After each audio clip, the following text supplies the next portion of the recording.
नमस्कार गैस, स्वागत है आपका जी सुमल यूट्यूब चैनल पर। गैस, आज हम बोर्ड के माध्यम से डिस्कस करेंगे इतिहास टॉपिक को लेकर। हम लोग कुछ वीडियोस वगैरह हम बनाएंगे इतिहास को लेकर, जहां हमारे सब्जेक्ट्स और जो हमारे एग्जाम्स में पूछे जाते हैं वो हम लोग अपने सब्जेक्ट से यहाँ से करेंगे। देखा जाए हम स्टैटिक पार्ट भी करेंगे, और आपका ज्योग्राफी है, हिस्ट्री है, पॉलिटी है, देन कुछ पार्ट साइंस का भी रहेगा गाइस। तो हम लोग शुरुआत कर लेते हैं हिस्ट्री से, जो हमारे सिविल सर्विसेज से लेकर आपके वनडे एग्जाम्स में सारी तरह से कवर किया जाएगा इस। ओके, तो हम लोग बोर्ड के माध्यम से आज डिस्कस करेंगे। अब तक तो हमने एक टैबलेट और थोड़ा मौखिक ओरल जो कोई समाचार आता है, कोई स्टोरी आती है, तो वो तो हम अब लोग अपडेट करते रहेंगे। ओके गाइस, तो आज थोड़ा प्रॉपर बोर्ड पर हम लोग डिस्कस कर लेते हैं, देखते हैं कैसा रिव्यू रहता है। तो सब्जेक्ट है गाइस इतिहास, हिस्ट्री। इतिहास इतिहास को हम संधि विच्छेद करें तो गाइस इति धन हा धन आस, ये इतिहास कहलाता है। History, okay guys. अब इतिहास का मतलब होता है ऐसा ही घटित होना, ऐसा ही घटित होना। The study of past, the study of past एक इतिहास कहलाता है guys. The study of past इतिहास कहलाता है, ठीक है। मतलब अतीत की घटनाओं का अध्ययन करना इतिहास कहलाता है। देन इतिहास के जो फादर हैं हेरोडोटस हैं गाइस, हेरोडोटस। यहां मैं दोनों मेंशन कर देता हूं। इंग्लिश हिंदी कोई इशू नहीं है, हिंदी में अगर मैं बता रहा हूं तो इंग्लिश मीडियम वाले समझ जाएंगे उस चीज को, ठीक है।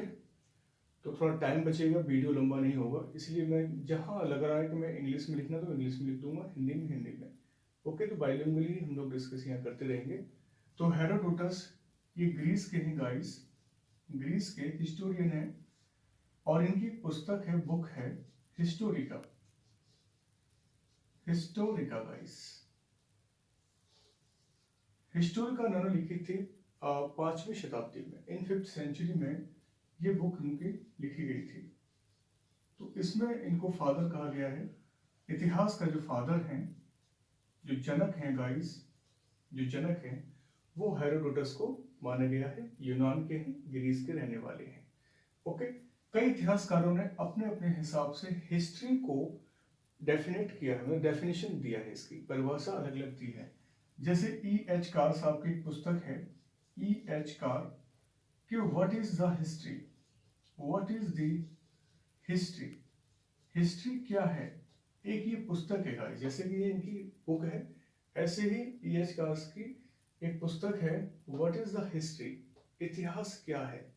और इन्होंने E.H. कार ने क्या बोला, इतिहास अतीत की घटनाओं का अध्ययन है। ये जो मैंने बताया था, study of past said bye E.H. Car, मतलब अतीत की घटनाओं का अध्ययन है। अतीत की घटनाओं का गाइस, घटनाओं का अध्ययन है, अध्ययन है। इतिहास अतीत की घटनाओं का अध्ययन है। कौटिल्य भी कहते हैं कि राजा को कुछ समय इतिहास का श्रवण करना चाहिए। इंपॉर्टेंट क्वेश्चन है गाइस, मैं शुरुआत कर दी है, ठीक है। मैं ज्यादा टाइम हाय हेलो कमेंट पे ज्यादा ना विश्वास करके हम लोग टॉपिक पे बात करेंगे, जहां से हमारे क्वेश्चन बनने की संभावना ज्यादा रहेगी, ठीक है। मैं बिल्कुल यूनिक सब्जेक्ट पढ़ाऊंगा, यूनिक मटेरियल दूंगा आपको, जहां से आपके क्वेश्चन पक्का फंसेंगे। ओके गाइस, तो कौटिल्य ने कहा था कि प्रतिदिन राजा को प्रतिदिन इतिहास श्रवण करना चाहिए, इतिहास श्रवण करना चाहिए। इनका अर्थ है कि जो किंग है, जो वहां के राजा हैं, उनको डेली हिस्ट्री को सुनना चाहिए, हिस्ट्री को लिसन करना चाहिए, क्योंकि पता होना चाहिए कि कल क्या हुआ था। उस था को जानने के लिए आप भविष्य और प्रेजेंट को भी कोरिलेट कर सकते हैं। तो ये कौटिल्य साहब का स्टेटमेंट था, ये E.H. कार साहब का, हेरोडोटस। हेनरी बोर्ड साहब कहते हैं, एक हिस्टोरियन है हेनरी बोर्ड। हेनरी बोर्ड कहते हैं कि इतिहास एक अंधकार में कोठी है गाइस। इतिहास एक अंधकार में कोठी है, अंधकार में कोठी है गाइस, कोठी है। ये कहना है हेनरी बोर्ड का। स्टेटमेंट पूछ भी जाते हैं, एनटीए नेट में पूछ लिए जाते हैं, कहीं आपके सिविल सर्विसेज यूपीएससी के में मैच में आ जाता है, तो वो इसलिए मैं कुछ मिक्स करके मैं बताऊंगा आपको। ओके, तो इतिहास एक अंधकार में कोठी है, मतलब history is the darkness box. ये किसने कहा है? हेनरी बोर्ड ने कहा है। ठीक है, कि मतलब सब कुछ क्या है? अंधेरा ही अंधेरा है। इस दुनिया में सब कुछ अंधेरा ही अंधेरा है, और उस अंधेरे में, अंधेरे का जो विषय है वो क्या कहलाएगा? हिस्ट्री कहलाएगा। और किसने कहा है गाइस? हेनरी बोर्ड ने ये कहा है कि इतिहास एक अंधकार में कोठी है गाइस।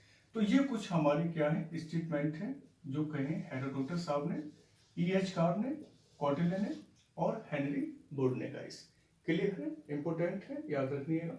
जो एसएससी वाले मैं साथ साथ बताता रहूंगा, जो वनडे एग्जाम्स के लिए है, ये आपको वनडे एग्जाम्स के लिए परफेक्ट क्वेश्चन रहता है। ठीक है, जहां से पूछा जाता है। बाकी कॉमन एग्जाम्स के लिए ये डिस्कस किया जाता है। नेक्स्ट हम डिस्कस कर लेते हैं कि इतिहास जो वर्ड है, इतिहास जो वर्ड है हिस्ट्री, तो हिस्ट्री का जो डिस्क्राइब किया गया है वो गाइस अथर्ववेद में किया गया है। अथर्ववेदा में हिस्ट्री को डिस्क्राइब किया गया है, मतलब जहां हमको साक्ष्य मिलते हैं कि इतिहास शब्द का उल्लेख किस वेद में किया गया है, तो हम बता सकते हैं अथर्ववेद में किया गया है। ठीक है, इतिहास के अकॉर्डिंग देखा जाए कि इंडिया को क्या क्या बोला गया, तो इंडिया का पहले नाम, जिससे हम बात करें भारत के इतिहास की बात करें, कि भारत का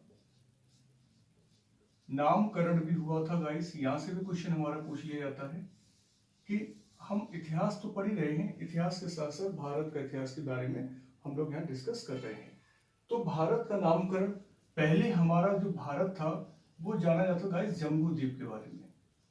जम्बू द्वीप बहुत पुराना नाम है, कई बार क्वेश्चन पूछ लिया जाता है कि भारत का जो पुराना नाम है वो कौन सा है। सबसे पुराना तो जम्बू द्वीप। फिर चाइना वालों ने इनतू कहा था। चाइना वालों ने क्या बोला? इनतू। इनतू ये किसके थ्रू था? चाइना के थ्रू था। हिंदुस्तान भी बोला गया ईरानियों के द्वारा। हिंदुस्तान, ये कुछ वर्ड हैं जिनको मैं अलग से मार्कर से लिख रहा हूं। ये ईरानियों द्वारा कहा गया, ईरानियों द्वारा। ठीक है, हिंदुस्तान ईरानी द्वारा। और एक वर्ड था सिंधु गाइस, ये कुछ मैंने वॉकिंग बता दिया आपको। और सिंधु को, हिंदू मतलब हिंदू की उत्पत्ति कहां से की गई? सिंधु से की गई।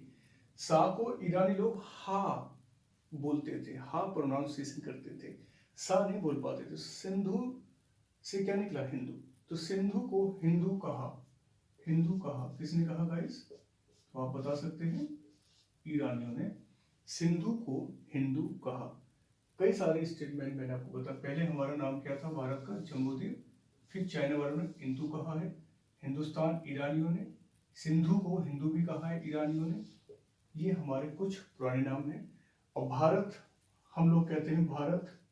और भारत जो है, जो राजा भरत हैं, राजा भरत, उनके नाम पर क्या पड़ा? भारत देश पड़ा। और राजा भरत, एक कहानी ऋषभ देव थे जो अयोध्या में जन्म हुआ उनका, उनके पुत्र का नाम भरत था। ठीक है, तो उनके नाम पर, राजा भरत के नाम पर भारत रख दिया गया था गाइस। ठीक है, तो ये छोटा सा कंटेंट मैंने आपको बता दिया है 10 मिनट का। तो इम्पोर्टेंट टॉपिक रहेगा ये। बाकी हम लैंग्वेज चीज़ों में करेंगे साथ साथ। ठीक है ना, हम लोग अपडेट करते रहेंगे, हर टॉपिक को अपडेट करेंगे, कहाँ पे कौन सा टॉपिक हमारा छूट जाएगा और कौन सा हमारा इम्पोर्टेंट रहेगा, इस बात पे हम लोग डिस्कस करेंगे एक तरह से। ठीक है, तो याद रखना है आपको इस चीज़ को। वैसे ईरानी में देखा जाए, सिंधु को इंडस भी कहा है। और इंडस में मैक्सिमम क्या होता था? कपास होता था। और सिंधु घाटी सभ्यता भी पनपी थी यहाँ पर। बाकी हम बात करेंगे आगे के लिए। ठीक है, तो इतिहास जो टॉपिक है वो हम लोग बांटेंगे 3 खंड में। हम लोग जानते हैं प्राचीन भारत है, एक एंशियंट हिस्ट्री है, देन मध्यकालीन है, मध्यकालीन भारत है, और हमारा आधुनिक भारत रहेगा। आधुनिक भारत रहेगा।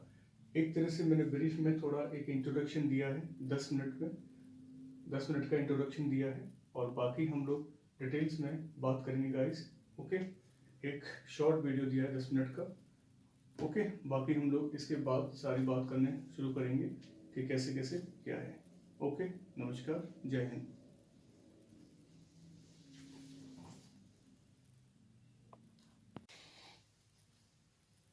जी, हम लोग आगे प्राचीन भारतीय इतिहास के स्रोत के बारे में डिस्कस कर रहे थे। तो कई सारे स्रोत के बारे में हम लोग डिस्कस किया था प्राचीन भारतीय इतिहास के स्रोत में। जैसे हमने इंट्रोडक्शन दिया था इंडिया के बारे में, नामकरण के बारे में, और हम लोग अभी जो डिस्कस करने वाले हैं स्रोत के बारे में डिस्कस कर रहे हैं। हम लोग हिस्ट्री सब्जेक्ट के बारे में डिस्कस कर रहे हैं, और हमने उसमें प्राचीन जो भारत है, प्राचीन भारत के अंतर्गत कुछ हमने डिस्कस किया स्रोत के बारे में, और आगे हम स्रोत की बात यहाँ पर करेंगे गाइस। ओके, तो प्राचीन भारत में स्रोत पहला कौन सा आता है, इसको जानने के स्रोत क्या है। अगर हमको कोई एविडेंस मिलता है, कोई चीज मिलती है, तो उसको हम सबसे पहले जानेंगे कि किस व्याप पे हम लोग प्राचीन भारत पढ़ रहे हैं गाइस। ठीक है, तो प्राचीन स्रोत में पहला है पुरातात्विक स्रोत गाइस। पुरातात्विक स्रोत, इसको हम कहते हैं archaeological sources. Okay guys, archaeological sources. Ancient history बोलते हैं इसको, एंशिएंट हिस्ट्री बाइलिंगुअल रहेगा, डोंट वरी। एंशिएंट हिस्ट्री में पहला स्रोत आया पुरातात्विक स्रोत। सेकंड स्रोत है हमारा आद ऐतिहासिक स्रोत, मतलब प्रोटो हिस्ट्री। प्रोटो हिस्ट्री, आद ऐतिहासिक स्रोत गाइस, आद ऐतिहासिक स्रोत। थर्ड रहेगा हिस्टोरिक स्रोत, हिस्टोरिक सोर्सेस, मतलब ऐतिहासिक स्रोत, ऐतिहासिक स्रोत गाइस। तो इस तरह से हमने प्राचीन भारत के स्रोत के बारे में हम लोग पुरातात्विक स्रोत पे ज्यादा फोकस करते हैं। प्राचीन भारत में पुरातात्विक स्रोत पर ज्यादा फोकस करते हैं, और जो प्रोटो हिस्ट्री है इसमें हम लोग जो डिस्कस करते हैं वो हम डिस्कस करते हैं सिंधु घाटी सभ्यता, IVC, Indus valley civilisation guys, civilisation, इस पे हम लोग फोकस करते हैं। और इंडस वैली सिविलाइजेशन किसका पार्ट है, आदि ऐतिहासिक का पार्ट है। और प्राथमिक स्रोत में गाइस हम लोग कई सारे भागों में इसको डिवाइड करते हैं, 3 भागों में इसको डिवाइड करते हैं। ठीक है, डिवाइड इनटू 3 पार्ट गाइस। पहला पार्ट रहता है हमारा निम्न पाषाण काल, निम्न पाषाण काल, पाषाण काल, मध्य पाषाण काल, नव पाषाण काल, मतलब lower Palaeolithic as, Meesho लियोथिक as और नियोलियोथिक एज गाइस। ओके, पुरातात्विक स्रोत को हमने 3 भागों में बांट दिया है गाइस। कौन सा, निम्न पाषाण, मध्य पाषाण और नव पाषाण। इसको हम लोग क्या बोलते हैं, प्रागैतिहासिक काल भी कहते हैं। प्रागैतिहासिक काल भी कहते हैं कि हम प्रागैतिहासिक काल को हमने ये डिवाइड कर दिया। क्यों, क्योंकि प्रागैतिहासिक काल में जो पुरातात्विक स्रोत थे वो कोई नहीं पाएगा, ना हम लिख पाए और ना ही पढ़ पाए। couldn't write and couldn't read, that is called prehistoric era. Okay, तो हम लोग इस पे बात कर रहे हैं प्रीहिस्टोरिक एरा पर। इसका पहला स्रोत कौन सा है हमारा, पुरातात्विक स्रोत। ओके, दूसरा आदि ऐतिहासिक आ जाता है, एंड थर्ड ऐतिहासिक आ जाता है।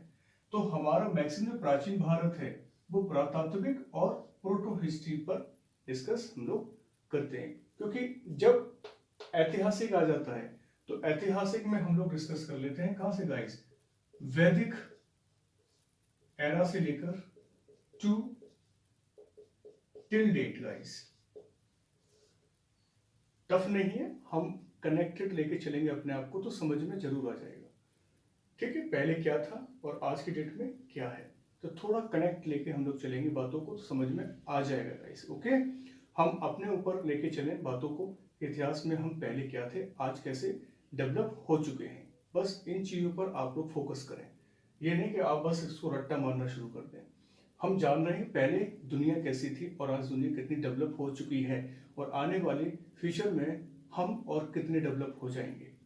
ठीक है गाइस, धीरे धीरे हम लोग डिस्कस यहाँ करते रहेंगे टॉपिक वाइज।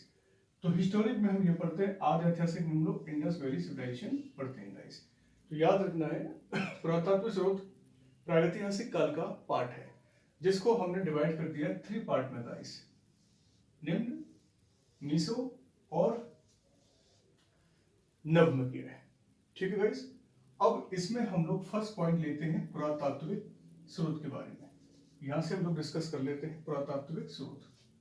ठीक है, मतलब आर्कियोलॉजिकल, मतलब सॉरी पुरातात्विक में लोअर पैलियोथिक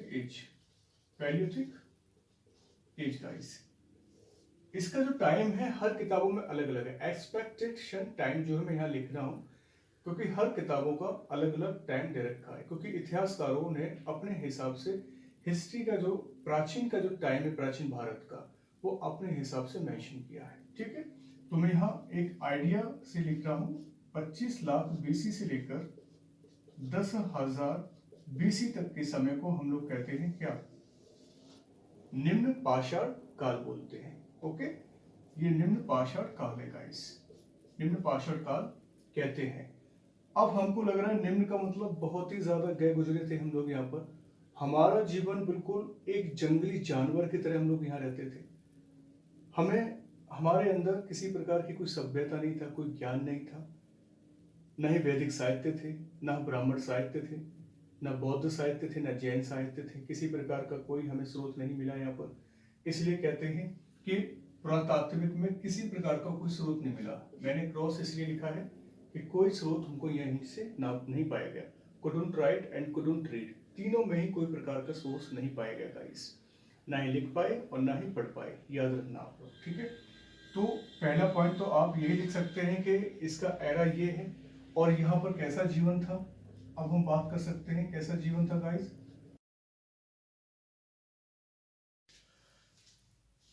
तो गाइस हम डिस्कस कर रहे हैं पुरातात्विक स्रोत से। ये हमने बात की प्राचीन भारत में पुरातात्विक स्रोत, और पुरातात्विक स्रोत मतलब किसके अंडर में आते हैं, प्रागैतिहासिक काल में। प्रागैतिहासिक काल में डिस्कस किया था निम्न पाषाण काल हमने। तो निम्न पाषाण काल हम लोग डिस्कस कर रहे थे लोअर पैलियोथिक में। तो लोअर पैलियोथिक ये हमको दिख रहा है गाइस, लोअर पैलियोथिक एज।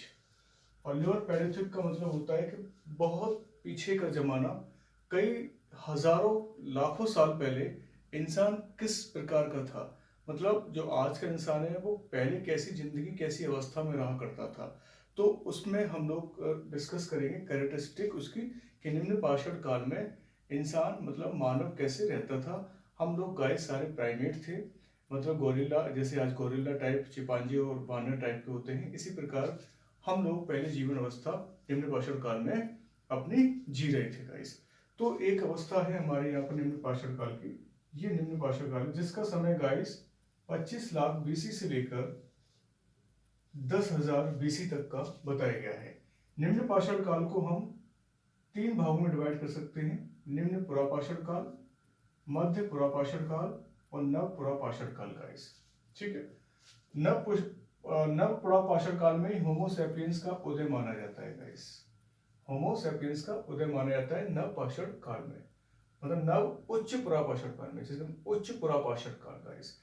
और मध्य पाषाण काल जो है वो एक नेवासा स्थान है, महाराष्ट्र में पड़ता है। ठीक है, मध्य पाषाण काल के मैक्सिमम जो अवशेष हैं वो नेवासा से मिलते हैं। और हम बात करते हैं मतलब लोअर पैलियोथिक में 3 टाइप की, जिसमें हम लोग पहला एक हमारी विशेषता है कि यहाँ का जीवन कैसा था, अनसिविलाइज था, मतलब असभ्य जीवन था गाइस। असभ्य जीवन था मतलब जंगली टाइप का जीवन था। हमारे पास न रहने के लिए, न खाने के लिए, न कोई प्रकार की सभ्यता नहीं थी, कोई अनुशासन नहीं था। कैसे जीना है, किस अवस्था में जीना है, वो आदि मानव नहीं जानता था पहले, लाखों वर्ष पहले निम्न पाषाण काल में। ठीक है, नेकेड रहते थे, नंगे रहते थे, नग्न अवस्था में रहते थे, जो मिल जाता था हम शिकार करके खा लिया करते थे गाइस। स्थिति बहुत नाजुक थी। दूसरा पॉइंट क्या था गाइस, मर्द संस्कार नहीं थे, मतलब जो बर्न होता था, बरीड बॉडी होती थी, वो यहाँ पर हम लोग इतनी जान पहचान या हम लोग इतना नहीं जानते थे कि अगर हमारा कोई कलीग या हमारा कोई या समुदाय में इंसान या मानव मर जाता था तो उसको दफन करना है कि नहीं करना है, उसको चील कौवे जानवर उसको खा जाया करते थे। इस प्रकार की कोई विधि हमारे पास नहीं थी। यहाँ का जो इंसान था वो शिकारी था, और खाद्य संग्रह भी था गाइस। मतलब शिकार करके खाते थे आदि मानव, और उसको इकट्ठा करके भी खाया करते थे गाइस। ठीक है, निम्न पाषाण काल की बात कर रहे हैं हम लोग। ठीक है, मतलब लोअर पैलियोलिथिक एज में। और यहाँ के टूल्स कैसे थे, उपकरण देखिए, लकड़ियों के थे, हड्डियों के थे और पत्थरों के थे गाइस। लेकिन वो मोटे धार वाले थे, मोटे धार वाले हथियार पाए जाते थे, उपकरण पाए जाते थे। कोई यहाँ धातु नहीं पाया गया है, मैंने बता दिया है, लकड़ियों के थे, हड्डियों के थे और पत्थरों के थे। और किस कैसे हथियारों के नाम थे, क्लीवर और स्क्रैपर। ये हथियार मतलब उपकरण मिले यहाँ पर निम्न पाषाण काल में गाइस। ठीक है, फिफ्थ पॉइंट है कि यहाँ की जो सबसे बड़ी बात है वो आग का आविष्कार हो गया इस काल में। आग का आविष्कार गाइस कोई वैज्ञानिक नहीं थे कि आग का आविष्कार कर दिया गया। वहां एक पत्थर से टकराता है और वो जो है चिंगारी वहां से निकलती है, घर्षण से फ्रिक्शन होता है, देन ड्राई लीव्स पे गिर जाती है, सूखे पत्तों पे गिर जाती है, और वहां आग का आविष्कार हो जाता है। तो कई बार क्वेश्चन ये हमारा पूछा जाता है कि आग का आविष्कार किस युग में हुआ, तो आप बता सकते हैं निम्न पाषाण काल में हुआ है और लोअर पैलियोलिथिक एज में हुआ है गाइस। ठीक है, मैं स्पीक कर रहा हूँ, ध्यान से सुनना है और स्पीक से ही आप नोट्स बनाते जाएंगे, समझते जाएंगे सारी चीजों को। ठीक है गाइस, 6 पॉइंट पे निम्न पाषाण काल का यहाँ देखी जाती है चापर चापिन संस्कृति थी। चापर चापिन संस्कृति या पेगुल संस्कृति भी कहा करते हैं। ठीक है, जो सोहन संस्कृति के नाम से जानी जाती है, और सोहन संस्कृति के पितामह कहते हैं डीएन वाडिया को गाइस। डीएन वाडिया को सोहन संस्कृति का पितामह कहा गया है। डीएन वाडिया थोड़ा दिखाई दे रहा होगा आपको, डीएन वाडिया को सोहन संस्कृति का पितामह कहा जाता है। तो लोअर पैलियोलिथिक में एक बात आती है भीमबेटका। भीमबेटका एक जगह है निम्न पाषाण काल में जो पाई जाती है, जिसमें चित्रकला के लिए प्रसिद्ध है गाइस। भीमबेटका चित्रकला के लिए प्रसिद्ध है, और जिसकी खोज गाइस विष्णुधर वकरकर ने की थी। विष्णुधर वकरकर ने भीमबेटका की खोज की थी। ये भीमबेटका रायसेन जिला है मध्य प्रदेश का, वहां ये अवस्थित है। यहाँ चित्र किसके मिले, वराह के चित्र मिलते हैं गाइस, गणेश के चित्र मिलते हैं। ठीक है, भीमबेटका से मतलब लोअर पैलियोलिथिक एज में एक स्थान है भीमबेटका, जहां से चित्रकला के साक्ष्य को दिखने को मिलते हैं गाइस। तो ये बात हमने की निम्न पाषाण काल की, जहां का मानव एक अज्ञानी था, असभ्य जीवन था, जो कुछ नहीं जानता था और जंगली जीवन व्यतीत किया करते थे। मतलब हम ही थे पहले, जो आज हम डेवलप हो गए हैं, वो हम लोग यहाँ पर एक तरह से जंगली जीवन व्यतीत किया करते थे। ठीक है, निम्न पाषाण काल है तो हमने इसको 3 भागों में बांटा था, निम्न प्रापाषाण काल, मध्य प्रापाषाण काल और नव प्रापाषाण काल गाइस।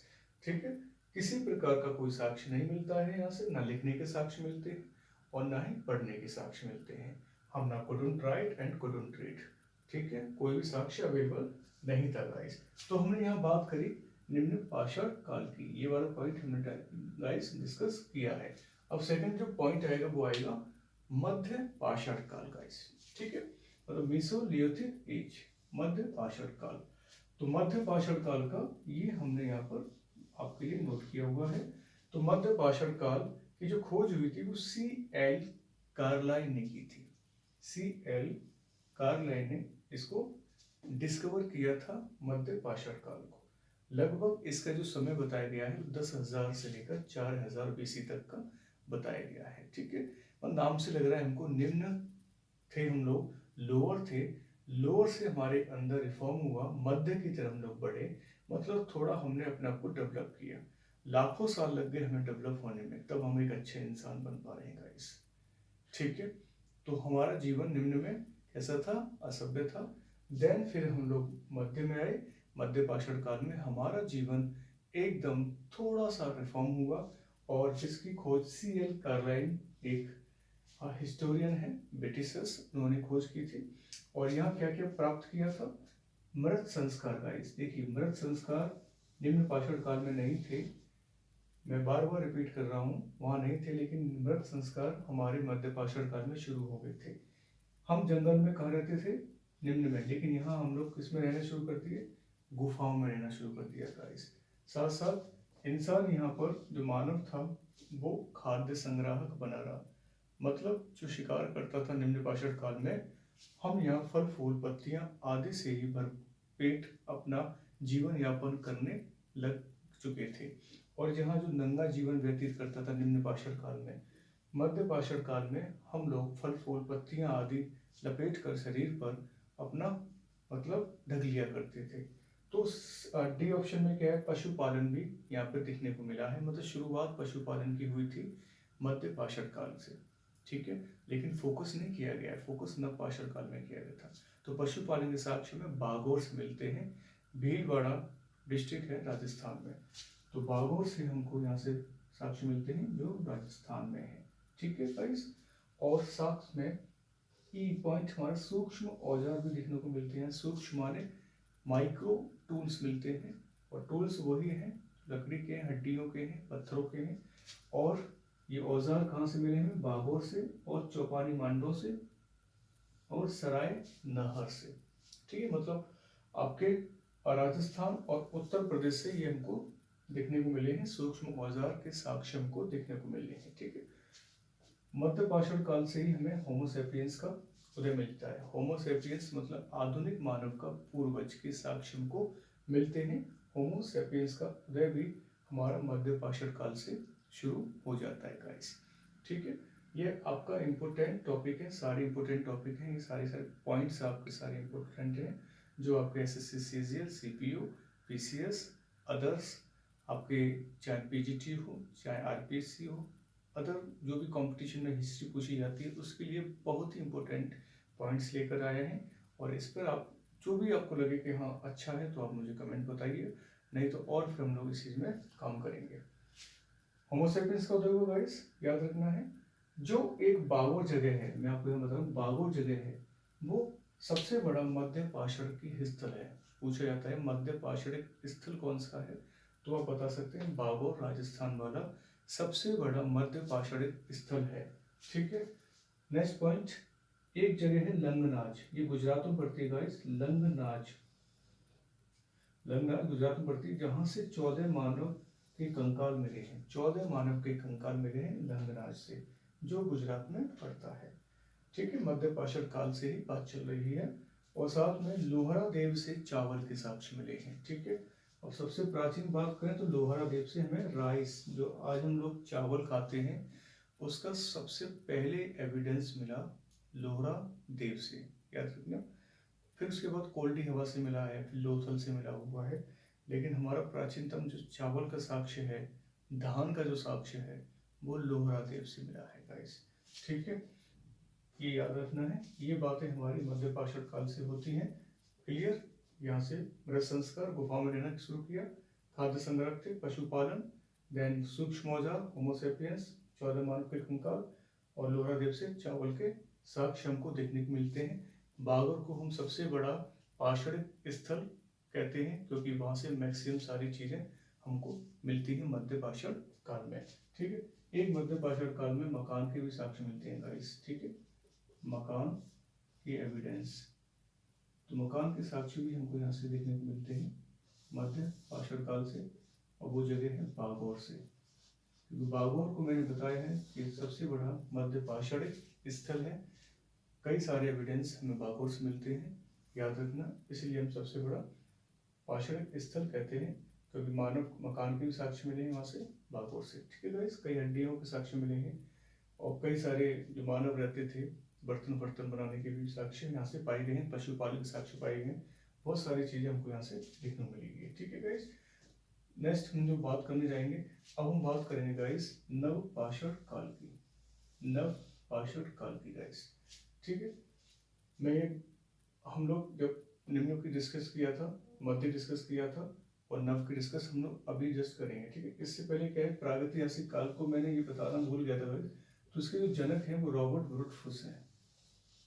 प्रागैतिहासिक काल के मतलब पुरातात्विक, प्रागैतिहासिक काल के अंदर पुरातात्विक स्रोत है, जिसके जनक कौन है, रॉबर्ट ब्रूटफुस, ठीक है। जियोलॉजिस्ट थे ये, भूगर्भिक वैज्ञानिक थे पहले, जियोलॉजिस्ट थे ये, रॉबर्ट ब्रूटफुस, याद रखना, मैंने यहाँ भी लिखा हुआ है, क्योंकि इन्होंने एक प्राचीन उपकरण खोजा था 1863 में, हस्त कुठार, जिसे हम कहते हैं हैंड एक्स, पल्लवरम में खोजा था। पल्लवरम तमिलनाडु में है। किसने? रॉबर्ट ब्रूट फुस ने किया था। ठीक है, इसको खोजा गया था पल्लवरम तमिलनाडु में, कई बार पूछा गया है, 1863 में। ठीक है गाइस, अब हम बात करेंगे नव पाषाण काल की। तो नव पाषाण काल को हम लोग यहाँ डिस्कस कर लेते हैं। नव पाषाण काल में कौन कौन से पॉइंट हमारे इंपोर्टेंट रहेंगे गाइस।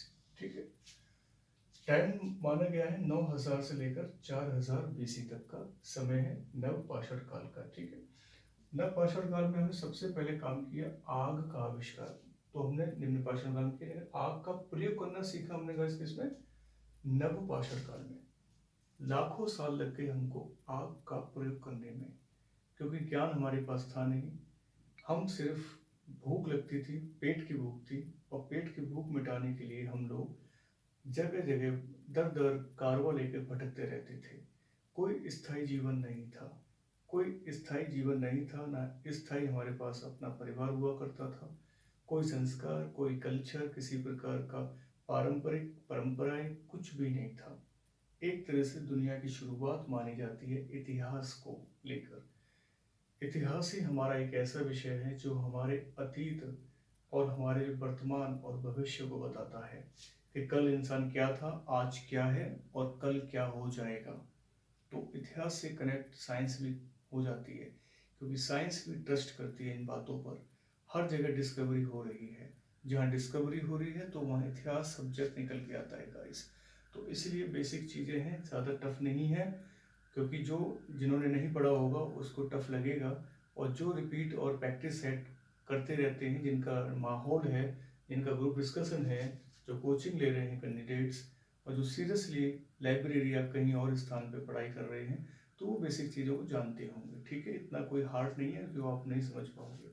ओके गाइस, तो याद रखना मैं बात कर रहा हूँ नवपाषाण काल की, और नवपाषाण काल में यूज ऑफ फायर मतलब आग का आविष्कार हमने यहाँ कर लिया था। मतलब करने वाले थे निएंडरथल, जिनका जन्म हुआ था जर्मनी में। निएंडरथल एक ऐसे आदि मानव थे जिन्होंने आग का प्रयोग करना सीख लिया था गाइस। कई बार पूछा जाता है एसएससी फोकस से, कई बार पूछा गया है। ठीक है, कई बार एग्जाम्स में आ जाता है।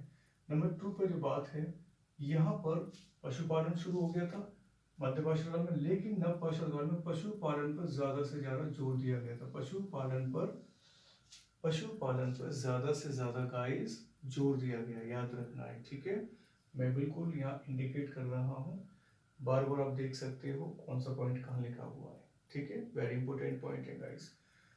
थर्ड है कृषि पालन भी यहाँ पे शुरू हुआ, मतलब खेती करना भी शुरू कर दिया था हमने। और खेती के साक्ष्य मिले गाइस, इंपॉर्टेंट है, मेहरगढ़ से मिले हैं। खेती के साक्ष्य मेहरगढ़ से मिले हैं, जो बलूचिस्तान के कहाँ पड़ता है? राजस्थान में। ठीक है, बलूचिस्तान, सॉरी पाकिस्तान में है ये मेहरगढ़, याद रखना है। ठीक है, पाकिस्तान के बलूचिस्तान के अंदर में मेहरगढ़ है। और मेहरगढ़ से ही गाइस हमें कई सारे पशुओं के साक्ष्य मिलते हैं, जिसमें मैं आपको बता रहा हूँ, बकरी के साक्ष्य मिलता है, भैंस का साक्ष्य मिलता है, भेड़ का साक्ष्य मिलता है गाइस। ठीक है, मेहरगढ़ से मैक्सिमम पशुपालन के साक्ष्य मिलते हैं हमको।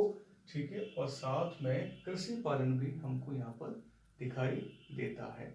मेहरगढ़ से ही हमें कई सारे कृषि के साक्ष्य मिलते हैं, जो मैं यहाँ लिख रखे हैं, मैं बता दूंगा। गेहूँ है, जौ भी है, ठीक है, और आपके चावल भी है, कई सारी चीजें मिलती हैं यहाँ पर। और नंबर 4 क्या है यहाँ पॉइंट, कि हड्डियों के औजार भी मिले हैं। हड्डियों के औजार भी मिले हैं, वो जगह है नवपाषाण काल में चिरान बिहार में पड़ता है गाइस, जहाँ से हड्डियों के औजार भी देखने को मिले हैं बड़ी मात्रा में गाइस। ठीक है, और साथ में चाक का आविष्कार भी देखने को मिला है। और नव का मतलब हो गया कि नई नई चीजें हमने खोजना शुरू करी, नई नई डिस्कवरी शुरू कर दी यहाँ के आदि मानवों में। ठीक है, मतलब जहाँ स्थायी जीवन नहीं होगा तो वहाँ यहाँ से वहाँ जाएंगे, तो वहाँ कुछ नई चीज़ें मिलेंगी, वहाँ से वहाँ जाएंगे, मतलब माइग्रेशन चलता रहेगा। माइग्रेशन चलता रहेगा तो परिवर्तन भी चलता रहेगा गाइस। ओके, तो इसलिए मिट्टी के बर्तन, चाक जब मिला तो चाक पर क्या बना? मिट्टी के बर्तन बनना शुरू हुए। और मिट्टी के बर्तन बनना शुरू हुए, जैसे हम आज के डेट में कुम्हार कहते हैं। कि प्राचीन इंजीनियर हुआ करते थे जिन्होंने मिट्टी के बर्तन बनाना शुरू किया, और शेप मिट्टी के बर्तन थी। चाहे हम आज स्टील के बर्तन, चांदी और तांबे या सोने के बर्तन बनाते हैं, लेकिन शेप हमारी मिट्टी के बर्तन पहले हुआ करते थे। तो मिट्टी के बर्तन होते थे नवपाषाण काल में। नवपाषाण में तो मिट्टी बर्तन पर क्या होती थी, चित्रकारी होती थी गाइस। यहाँ चित्रकारी देखने को मिलती है। आज भी हम लोग अगर जाते हैं मार्केट में कोई सुराही या कोई मिट्टी के बर्तन लेने के लिए, तो उस पर जो वहाँ के बिजनेसमैन हैं जो बेचते हैं, कुम्हार लोग या अदर कास्ट भी आजकल बेच रहे हैं, तो वो क्या करते हैं, डिज़ाइन बना देते हैं ताकि अट्रैक्शन लगे और ग्राहक उसको तुरंत खरीद ले। तो चित्रकारी देखने को मिलती है बर्तन पर। नवपाषाण काल में शुरुआत हो जाती है इन सब की गाइस, ठीक है। और नवपाषाण काल में जो मैंने बताया, जौ है, गेहूँ है, अंगूर है, कपास है, ये सब कुछ फसल उगती है नवपाषाण काल में। मतलब एक डेवलप कह सकते हैं नवपाषाण काल को, जहाँ से मैक्सिमम कृषि पालन की शुरुआत हो जाती है। और कृषि और जो आपके पशु हैं मैक्सिमम मेहरगढ़ से ही प्राप्त होते हैं हमको। और प्राचीनतम फसल कौन सी गाइस डिस्कस होती है? प्राचीनतम फसल आपकी जौ है, बार्ले है, वीट एंड ग्रेप्स। प्राचीनतम है आपकी ओल्डेस्ट जो क्रॉप्स है वो है वीट, ठीक है, जौ रहेगी गाइस, ठीक है। अब नेक्स्ट में हम लोग डिस्कस कर लेते हैं कि यहाँ जो साइट है वो बुर्ज होम। बुर्ज होम आपके जम्मू कश्मीर में, और जिसकी जो खोज हुई थी ये की थी डी टेरा ने। बुर्ज होम की खोज की थी डी टेरा ने, ठीक है। और गुफ कराल की खोज की थी। ये स्थान है, ये प्लेस है। पूछा जाता है कि बताइए नवपाषाण काल स्थल निम्न में से कौन सा है, ठीक है। मतलब which is the site neolithic age मंदेन कौन सी है, तो आपको यहाँ बतानी पड़ेगी कि कौन सी है। ए.के. शर्मा है, ठीक है। गुफ कराल है जिसकी खोज ए.के. शर्मा ने की है। बुर्ज होम की खोज डी टेरा ने की है, ठीक है। और कोल्डी हवा की खोज वी मिश्रा ने की है, ठीक है। इस तरह से ये नवपाषाण कालीन स्थल है। और साथ में यहाँ से क्या मिला आपको, नवपाषाण स्थल से मानव मस्तिष्क पर शल्य चिकित्सा, ठीक है। मतलब एक तरह से मानव के जो स्कूल है, जो खोपड़ी है, उस पर ट्रीटमेंट, रेमेडीज और कई तरह की चीज़ों को देखा गया है। शल्य चिकित्सा भी की गई है, एक तरह से वो सब कुछ मिले हैं। और एक पैसरा है, पैसरा जगह है, वहाँ से प्राचीनतम झोपड़ियाँ मिली हैं, प्राचीनतम ओल्डेस्ट हट्स भी मिली हैं यहाँ से। कहाँ से? पैसरा से। बेल्लारी से गाइस औजार बनाने का कारखाना मिला है। बेल्लारी से औजार बनाने का कारखाना मिला है। तो थोड़े स्थान याद रखना है नवपाषाण काल में क्या क्या मिला है, वो सारी चीज़ें मैंने यहाँ पर डिस्कस कर दी हैं। आप इस वीडियो को दोबारा देखेंगे तो समझ में आएगा। यहाँ मैंने कोई किसी प्रकार की ऐसा नहीं कि मैंने कई एरर किए हुए, कई तरह से मैंने आपको समझा दिया है। और जो पॉइंट मैंने समझाए हैं वो काफ़ी इंपॉर्टेंट हैं गाइस। तरीके से आप इस चीज़ों को देखिएगा। कहीं पर कोई प्रॉब्लम आती है तो उसको हम सुधार करेंगे, कोशिश करेंगे, ठीक है। नई चीज़ें आपको हमेशा प्रोवाइड कराते चले जाएंगे, ठीक है। तो यहाँ तक मैंने एक अच्छी तरह से अब मैं वीडियो को अपलोड कर दूंगा ताकि आप उस चीज़ को देख पाएँ कि कैसा आपको मिला हुआ है। अगर जैसे कि आप देख रहे हैं तो उसको थोड़ा जूम करके भी देख सकते हैं, ठीक है। क्वालिटी को भी चेंज करके देख सकते हैं। तो सारी चीज़ें आजकल हमारे सोशल मीडिया पर और सब कुछ टेक्नोलॉजी में है, तो आप उस चीज़ को देख सकते हैं, ठीक है। ओके, तो याद रखिएगा नेक्स्ट टॉपिक के साथ हम लोग आएंगे। अभी हमने डिस्कस किया है पुरातात्विक स्रोत, और आदि ऐतिहासिक हम कल डिस्कस करेंगे। अगर टाइम रहेगा तो मैं ज़रूर एक वीडियो बनाऊंगा। तो आदि ऐतिहासिक में हम लोग डिस्कस करेंगे Indus valley civilisation guys, Sindhu घाटी सभ्यता पर, ठीक है। इंडस वैली सिविलाइजेशन ये किसका पार्ट है? आदि ऐतिहासिक का पार्ट है, याद रखना। और जो हिस्टोरिक ऐतिहासिक है, ऐतिहासिक में हमें जानकारी मिलती है वैदिक एज से लेकर आज तक का भारत, मतलब आधुनिक भारत तक, ठीक है। वैदिक काल से लेकर आज तक का भारत तक का हम डिस्कस करते हैं। किसमें? हिस्टोरिक में डिस्कस करते हैं। आदि ऐतिहासिक में डिस्कस करते हैं किसकी? सिर्फ सिंधु घाटी सभ्यता का। एंड हम प्रागैतिहासिक काल में डिस्कस करते हैं किसका? निम्न पाषाण काल, मध्य पाषाण काल और नवपाषाण काल में गाइस, ठीक है। तो शुरुआत हम लोग हिस्ट्री से कर रहे हैं यहाँ से, और बढ़िया बेहतरीन तरीके से हम लोग करते रहेंगे गाइस। कोई इशू होता है, कोई कमेंट हुआ, कोई प्रॉब्लम, कोई क्वेश्चंस होते हैं तो प्लीज़ मुझे आप बताइएगा। तो हम लोग आगे साथ साथ काम करेंगे, ठीक है। आपका सपोर्ट चाहिए। अच्छा लगे तो आप आगे शेयर कीजिएगा, ठीक है गाइस। हम लोग आगे मिलेंगे एक नए चैप्टर के साथ। तब तक के लिए नमस्कार।